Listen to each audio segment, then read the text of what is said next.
Good morning, student of 6th class. In the previous class of the exercise 3.5 of question number 6 was completed, up to 6 completed. Now we are going to discuss about question number 7.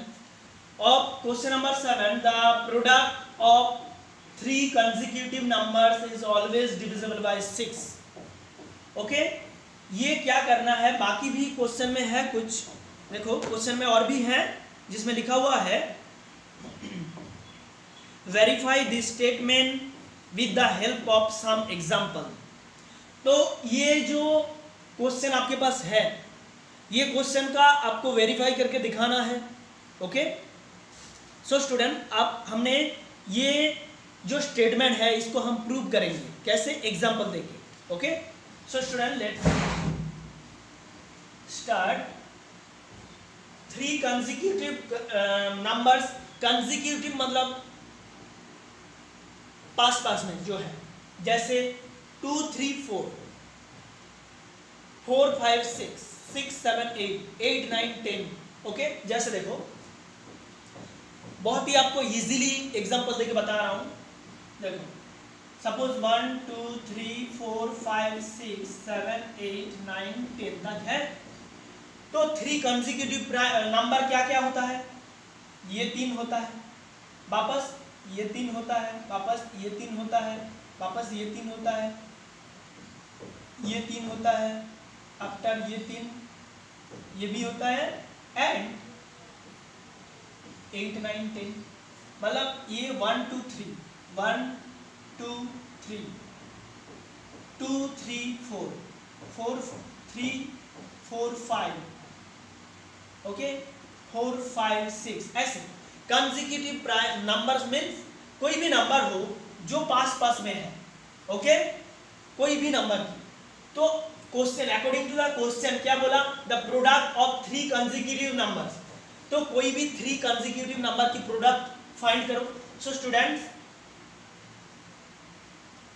Late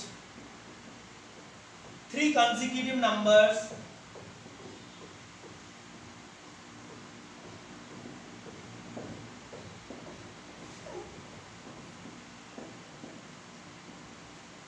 are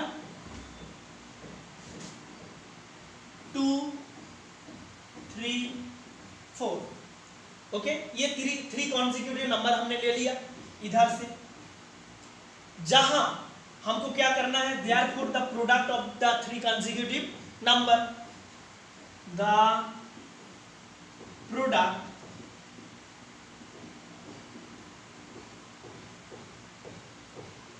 of three given number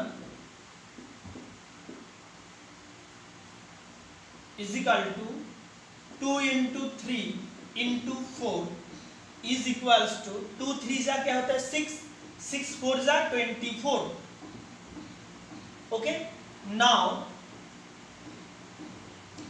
ये 24 6 की table में आता है कि नहीं ये हमको देखना है. तो 24 डिवाइड 6 6 कितने जा 24 6 4 जा 24. तो आ गया answer. So this number is divisible by 6. So 24 is divisible by 6. Okay students, देखो ये प्रूव हो गया. तो आप ब्रैकेट में लिख सकते हो प्रूव. अंडरस्टैंड. कोई भी आप थ्री कंसेक्यूटिव नंबर ले लो, उसका प्रोडक्ट करो.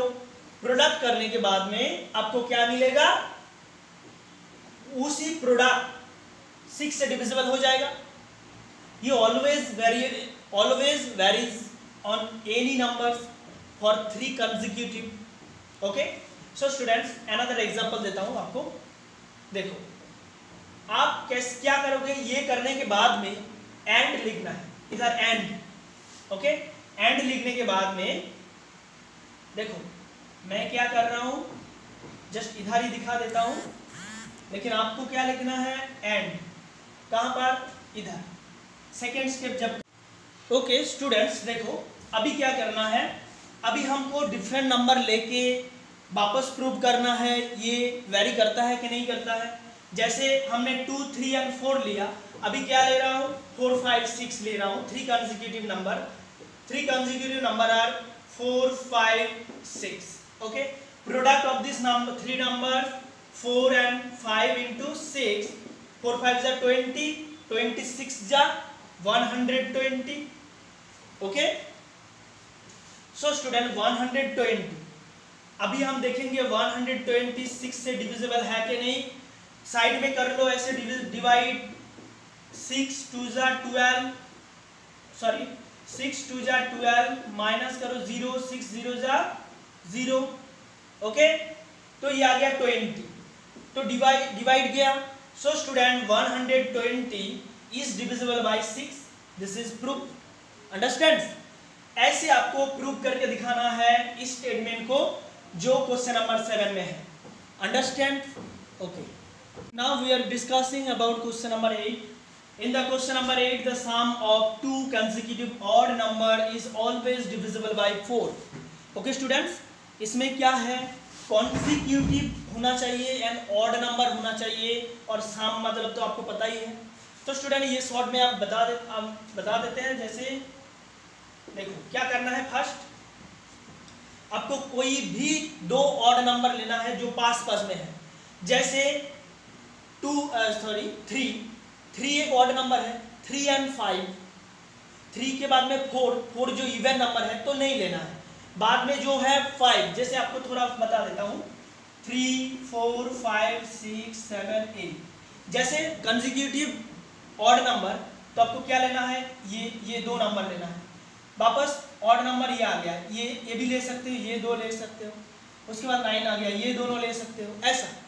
बट बीच में जो इवन नंबर है वो नहीं लेने का। ओके, सो स्टूडेंट क्या करना है, फर्स्ट आपको एग्जांपल देके बताता हूं। तो let's 2 consecutive odd number is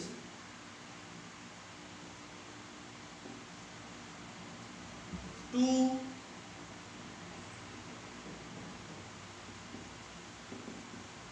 consecutive odd number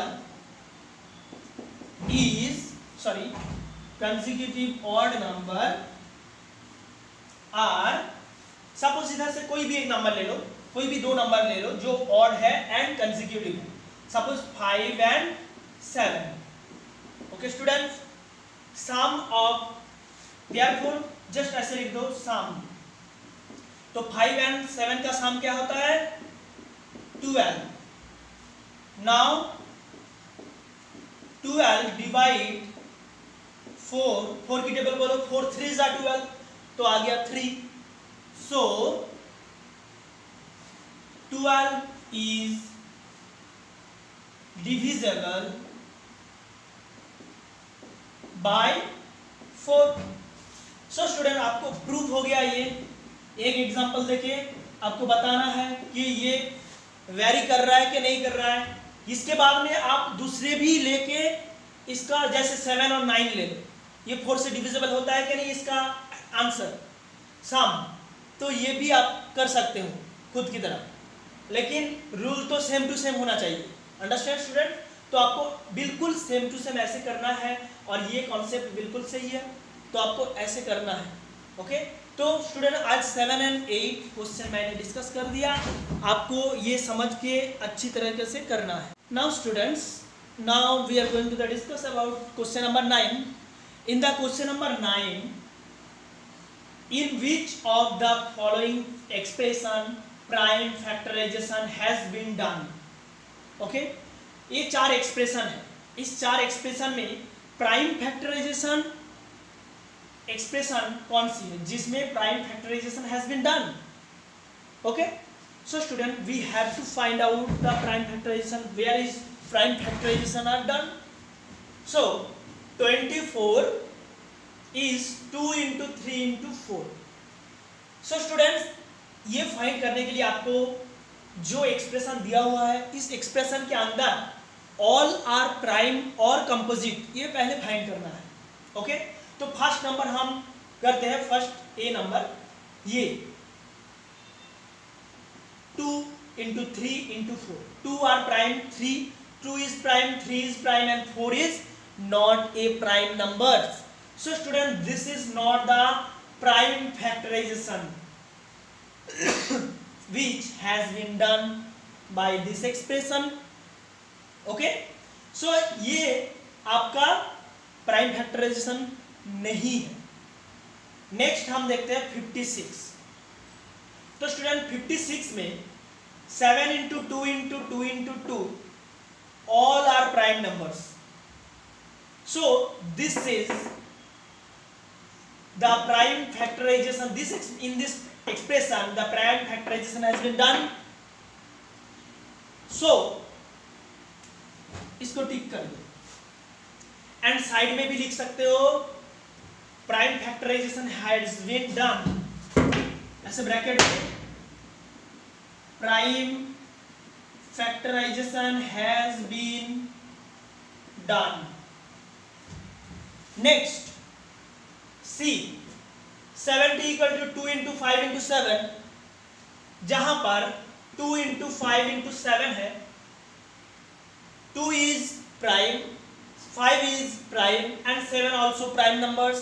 So student, this is the prime factorization has been done of this expression. So write here and write prime factorization has been done, bracket में लिख दो. After that next जो है 54, 54 is equal to 2 into 3 into 9. 2 is the prime, 3 is the prime and 9 is not a prime number. This is the composite number. Okay student, so this is not the prime factorization has been done of this expression. So students, I think आपको समझ में आ गया कौन सी expression prime factorisation होता है और कौन सी expression prime factorisation mean नहीं करता है. प्राइम फैक्टराइजेशन उसी फैक्टराइजेशन एक्सप्रेशन होता है जिस एक्सप्रेशन के अंदर हर प्राइम नंबर की जो नंबर्स की जो मल्टीप्लाई है वो सारे प्राइम नंबर्स होना चाहिए. जैसे बी एंड सी में है बट ए एंड डी में नहीं है. So student, you can easily find out like this expression which is prime factorization in this expression has been done or not. Understands? Okay.